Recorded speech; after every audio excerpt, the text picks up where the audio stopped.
Nói nhanh thế.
hơi hẹp tí nhưng mà thôi ánh sáng đẹp.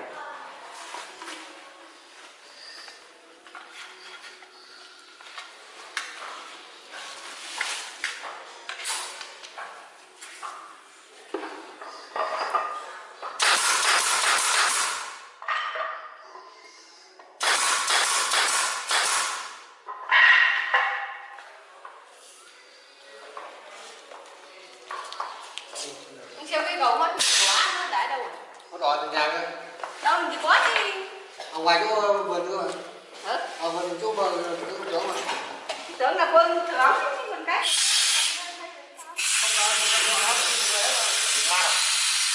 Ôi ôi. Tại tao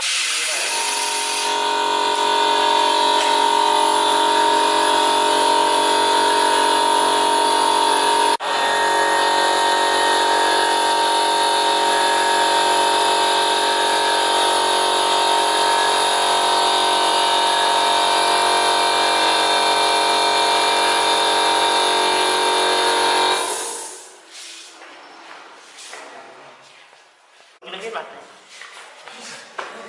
Mấy cái ông này không đi quay suốt. bị nhanh thế. anh nhớ ra anh quay lại nhé. Đúng rồi. Thế anh không bắn vít à? Vít là sáu một vít Đóng đinh luôn. đơn giản này cái khó. Anh quay lại. Mai anh về rồi. Có gì hết. Tất cả những thứ nhưng mà anh làm cho chậm thôi, anh làm nhanh quá. Chưa kịp thử máy. Thế cháu có tù đâu? Dạ. Có tù đâu? Tụt gì ạ? Không có tù đâu. Không tụt rồi. Bắt đi. Tụt ra sẽ được không? Tụt thì chết. Đây. Nữa nữa.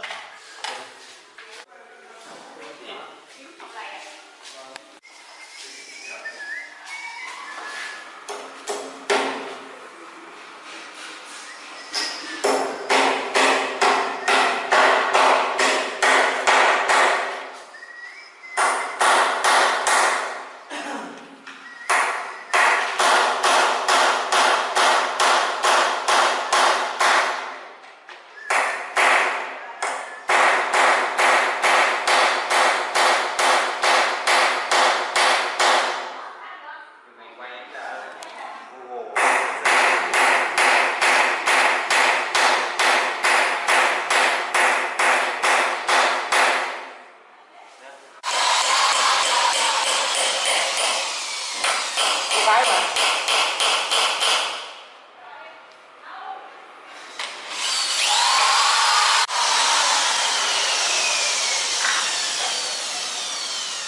Trong ông đứng nuôi đây thì nằm người mõ. Nhà đấy, nhà đấy. Ông đứng nuôi.